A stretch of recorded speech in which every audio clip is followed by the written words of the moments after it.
Yes sir, मुझे अफसोस से कहना पड़ता है हम हर जगह नाकाम रहे। क्या मतलब? इंस्पेक्टर रवि अभी तक जिंदा है और आजाद है। तुम ये कहना चाहते हो कि इस इलाके में अब वो नहीं हो सकता जो केतु चाहता है?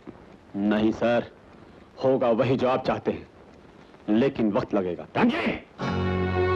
मैंने तुम्हें कितनी दफा समझाया है कि जिस मौत का वक्त मुकर्रर होता है उसका हुक्म खुदा देता है, और जिस मौत का हुक्म मैं देता हूं उसका कोई वक्त मुकर्रर नहीं होता। यू मे गो।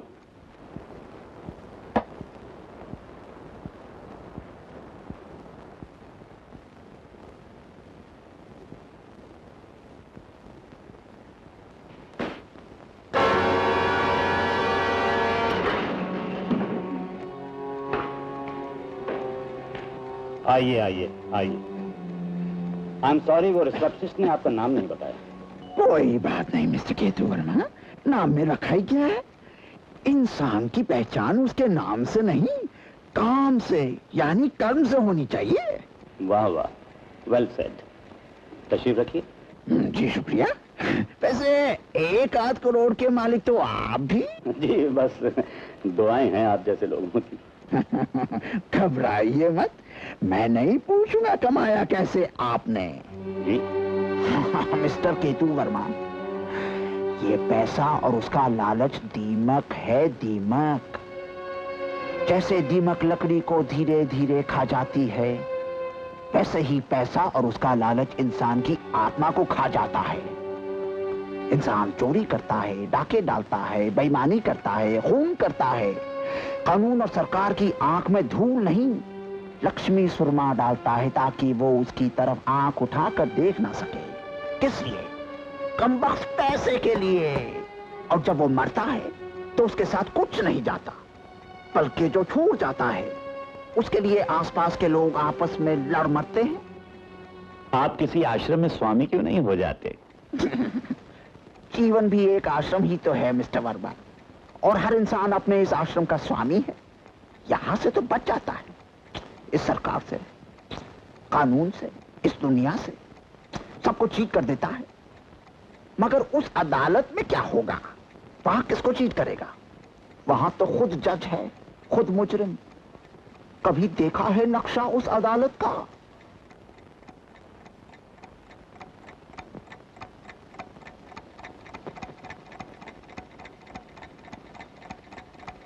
कभी देखा है नक्शा उस अदालत का? कभी देखा है नक्शा उस अदालत का? कभी देखा है नक्शा उस अदालत का? कभी देखा है नक्शा उस अदालत का? कभी देखा है नक्शा उस अदालत का? कभी देखा है नक्शा उस अदालत का? कभी देखा है नक्शा उस अदालत का?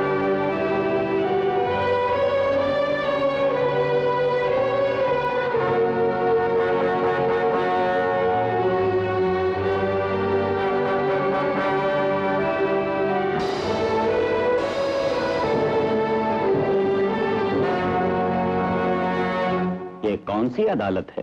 ये वो अदालत है जहां किसी चीज पर पर्दा नहीं डाला जाता, किसी की असलियत को बदला नहीं जा सकता।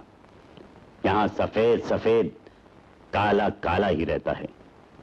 आई सी, ये काला सफेद मुझ अकेले की करनियां हैं या सारे जहान का नक्शा है? ये सारे जहान का हाल है।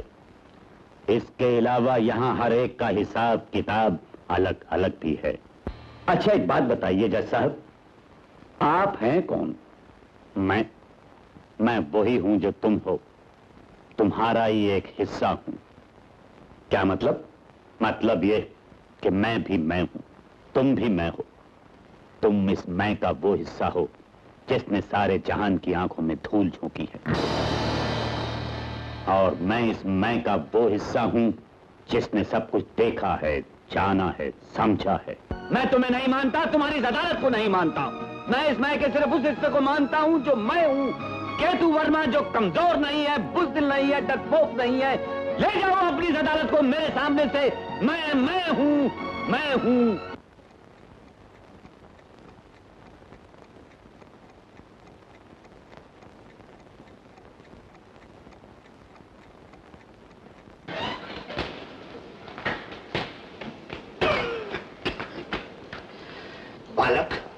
बालक, तू तो दिखन सही हो।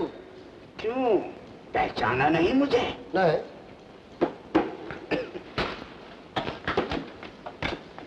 ऐसी कोई जगह है जहाँ पे हम एकांत में बिना किसी डिस्टरबेंस के बात कर सकते हैं? अवश्य अवश्य। और वैसे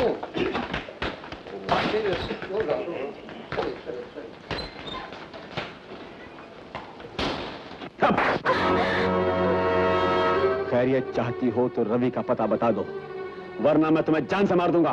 कितनी बार कहूं कि मैं कुछ नहीं जानती।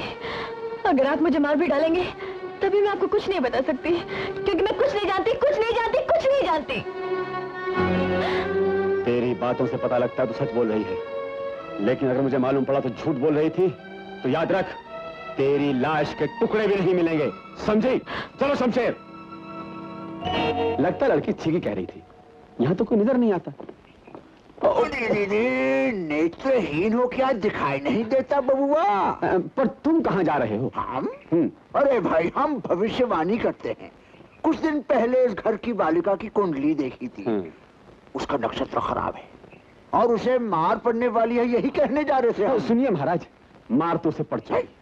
अब आप ये बताइए, रवि कपूर नाम का आदमी कहाँ मिलेगा? रवि कपूर? जी।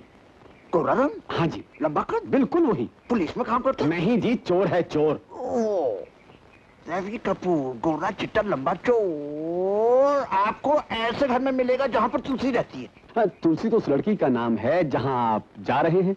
अरे भाई, तुलसी नाम की बालिका नहीं, तुलसी तुलसी जिसकी पूजा की जाती है। वो तुलसी, वो तो यहाँ हर घर में होगी। तो हर घर में खोजिए, किसी न किसी घर में रवि कपूर तुलसी की पूजा करते हुए आपको मिल ही जाएगा। चलो।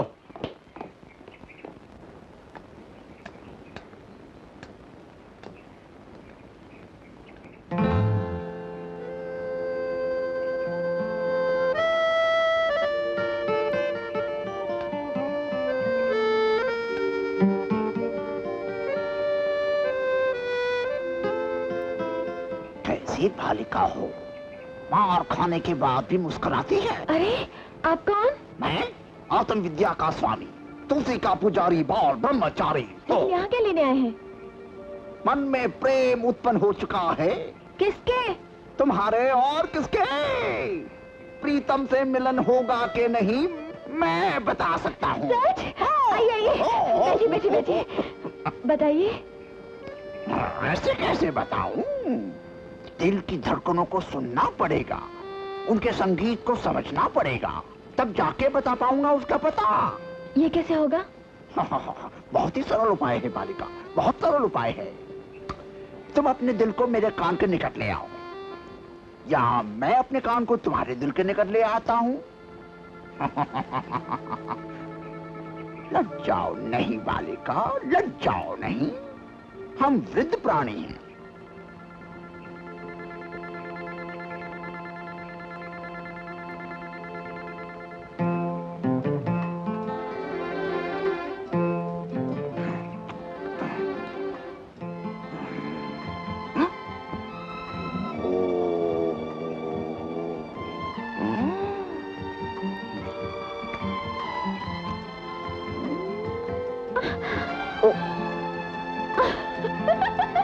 बाबूजी आप?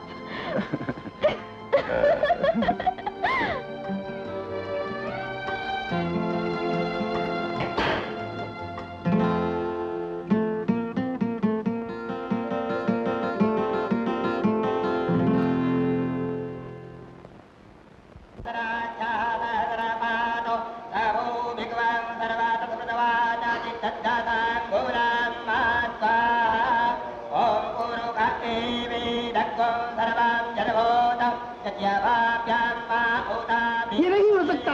एक हरिजन की शादी मंदिर में हम लोग नहीं होने देंगे। ये शादी नहीं हो सकती। इस पवित्र स्थान पर सिर्फ हम ऊंची जाति वालों का अधिकार है। ये शादी बंद करो। आप सब लोग चुपचाप से चले जाइए यहाँ से। अरे ये तो करेक्ट। जो कुछ हो रहा है, अगर वो धर्म है तो आप लोग जो करने की धमकी दे रहे हैं वो जुर्म है। अधर्म की सजा ऊपर वाला देता होगा, लेकिन जुर्म की सजा देने वाला मैं हूँ, इस डिस्ट्रिक्ट का कलेक्टर। जाइए। चलो चलो चलो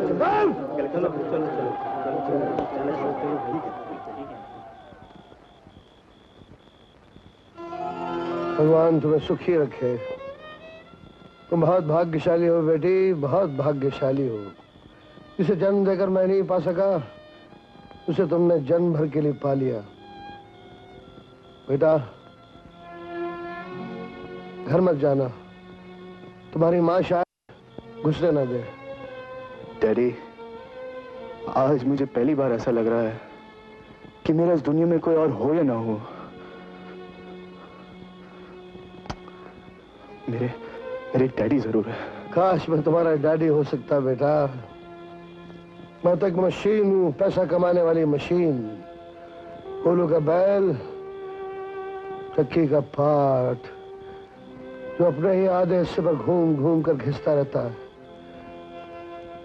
मुझे माफ कर देना और मुझे भूल भी जाना। मैं जानता हूं तुम मुझसे कुछ नहीं लोगे, फिर भी मैंने पंडित जी के पास तुम्हारे लिए कुछ रखा है। दिल करे तो ले लेना।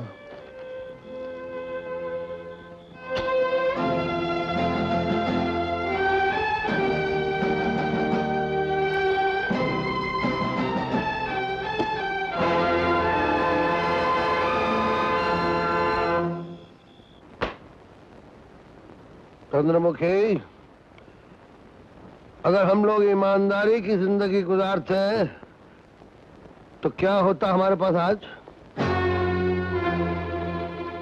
क्या होता? कुछ भी ना होता। ना मोटरें होती, ना मकान होते, ना जेवर होते, ना जायदाद होती, ना कैश होता। अगर 100 रुपए महीना भी मेरी तनख्वाह से बचाती तो 20 साल में 20,000 तो होता ही। इतना सब कुछ ना होकर अगर 20,000 होता भी तो क्या होता?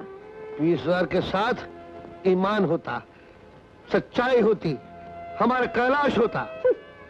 मैंने फैसला कर लिया है कि 20,000 को छोड़कर जो कुछ भी है वो सब सरकार को देकर अपने आप को कानून के हवाले कर दूंगा। और तुम इस 20,000 से अपनी बेटी की शादी करके बाकी का जीवन बिता लेना। बेटी, जाओ जरा डॉक्टर को फोन करो, एक स्पेशलिस्ट को लेकर आए। तुम्हारे डैडी का दिमाग खराब हो गया है। चिल्लाओ मत। मुझे यकीन था तुम जैसा डरपोक आदमी एक न एक दिन जरूर ऐसा सोचेगा, और इसीलिए मैंने सब कुछ अपने नाम पे रखा है।